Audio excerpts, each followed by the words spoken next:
Hey guys, in this video I'll be covering special considerations for various vaccines. With any vaccine, there's a chance that the patient will experience a syncopal or fainting event. Advise the patient or their caregivers to seek immediate medical attention if such an event occurs, or if the patient experiences dizziness, vision changes, or tinnitus, which is ringing in the ears. When administering a vaccine through the subcutaneous or intramuscular routes, there are some common injection site side effects which may occur. They include erythema, edema, and tenderness or soreness. The human papillomavirus vaccine, also known as HPV or Gardasil vaccine, helps protect against certain types of cancers and genital warts. The vaccine is most effective if it's given before exposure to HPV through sexual contact. It's an IM injection and routinely administered at ages 11 to 12, but it can be given starting at 9 years old. It's recommended up to 26 years of age. Patients older than 26 can request to be vaccinated, but it's typically not as effective as they've probably already been exposed to the virus. It requires at least 2 doses 6 to 12 months apart. If the patient's over the age of 15, then 3 doses are required over a 6-month period. Side effects are typically mild and include dizziness, nausea, and headache. This vaccine should not be given to patients who've had an adverse reaction from a previous injection or who are pregnant. Hepatitis A vaccine, HepA, is administered intramuscularly and in 2 doses to children typically between the ages of 1 to 2 years old. You of course don't want to administer this vaccine to a patient who's had a previous serious allergic reaction to it. The baby might experience fever, fatigue, headache, and a decreased appetite. The hepatitis B immunization, HepB, typically begins at birth and is given in a series of injections. You'll also administer this intramuscularly. Side effects are similar to those of the HepA vaccine, so you'll provide the same education. It's recommended to administer this vaccine within 12 hours of birth to babies born from mothers who are hepatitis B positive, or if the mother's Hep B status is unknown. Like most other vaccines administered in multiple doses, you don't want to give to a patient who's had a severe allergic reaction to it, or if they've had an anaphylactic reaction to baker's yeast. Be cautious when administering to an infant weighing less than 2,000 grams, or 4 pounds 6 ounces, or if the baby has a moderate or severe illness. The meningococcal immunization series helps protect against diseases caused by Neisseria meningitidis. There are 2 types of meningococcal vaccines. MEN-ACWY, which is a conjugate that protects against the serogroups A, C, W, and Y, and MEN-B, which protects against serogroup B. The meningococcal conjugate vaccine is what is routinely given to adolescents beginning at 11 years old, and they get a booster dose at 16 years old. The serogroup B version is recommended for patients 10 years and older and who are at an increased risk for contracting meningococcal disease. It's recommended that college students who live in dorms receive this vaccination. This vaccine is given intramuscularly, and side effects include muscle or joint pains. It's contraindicated for patients with a history of Guillain-Barré syndrome. Hopefully I didn't butcher that. It's abbreviated GBS. The rotavirus vaccine is available in 2 forms, Rotavirus and Rotavirus. The vaccine is given to babies orally in 2 doses. The first dose must be administered before 15 weeks of age, and the last dose before 8 months of age.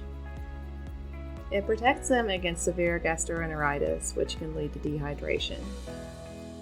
It may cause side effects such as mild diarrhea, irritability, or vomiting.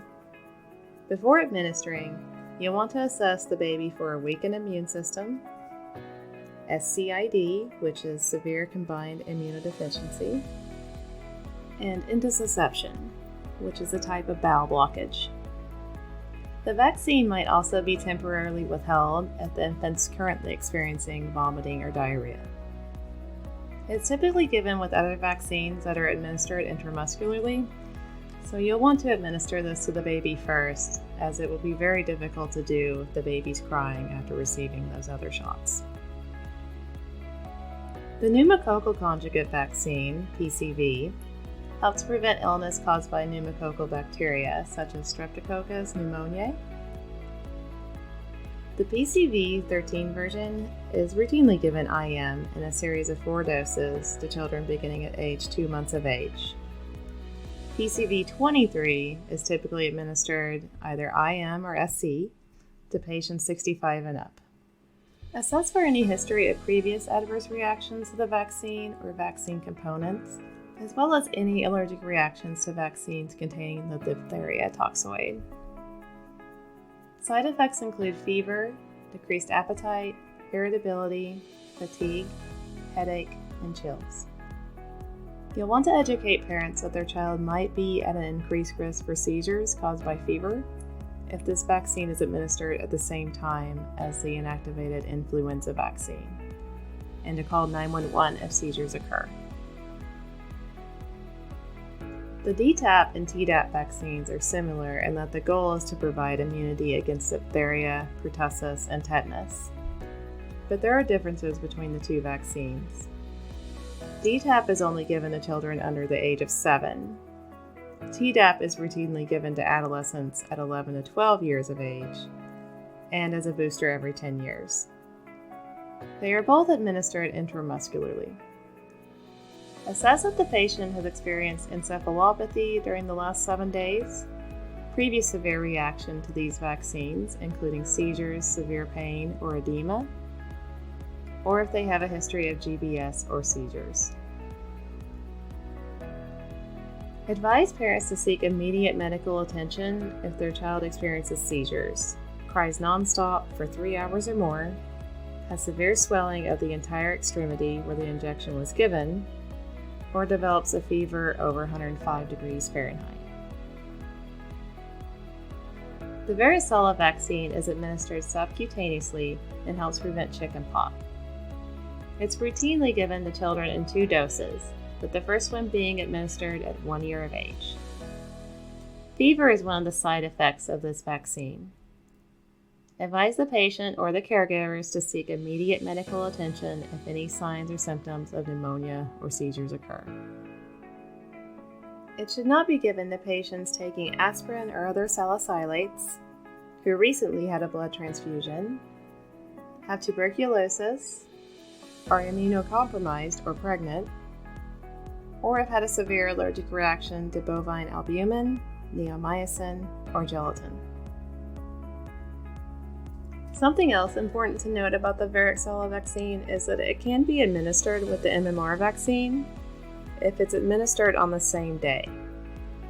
Otherwise, it must be administered after more than 30 days after the MMR and at a separate injection site. The HepB vaccine protects against infections caused by Haemophilus influenza type B bacteria. It's administered intramuscularly in a 3 to 4 dose series beginning at 2 months of age. Side effects include fever, fatigue, decreased appetite, and irritability. The MMR vaccine protects against measles, mumps, and rubella. It's administered subcutaneously in 2 doses, typically at ages 12 to 15 months and 4 to 6 years old. Sometimes a patient may experience a generalized rash as well as fever. Advise the patient and caregivers to seek medical attention if signs and symptoms of pneumonia, seizures, or pain or stiffness in the joints occurred. You don't want to administer the MMR vaccine to patients who are immunocompromised, or if they live in a household with an immunocompromised individual, if they're pregnant, have received immunoglobulins during the last 3 to 6 months, or have had a severe allergic reaction to gelatin, neomycin, or eggs in the past. Caution should be exercised with patients who have conditions that might make them bleed or bruise easily, as platelet count may be decreased after vaccination, which could exacerbate those conditions. Sometimes the rubella vaccine is given alone to postpartum non-immune women before they discharge from the hospital. Advise those women that it's okay for them to breastfeed, but to avoid pregnancy for 3 months after the injection, as it's very teratogenic. IPV, or inactivated polio vaccine, can be administered either subcutaneously or intramuscularly. It's routinely given to children over 4 doses, beginning at 2 months of age. It should not be given to patients who have had a severe allergic reaction to formalin, neomycin, streptomycin, or polymyxin B. Thank you for watching, and if you enjoyed this video, then please like and subscribe, and check out this video on nursing vaccine administration. Have a fantastic day.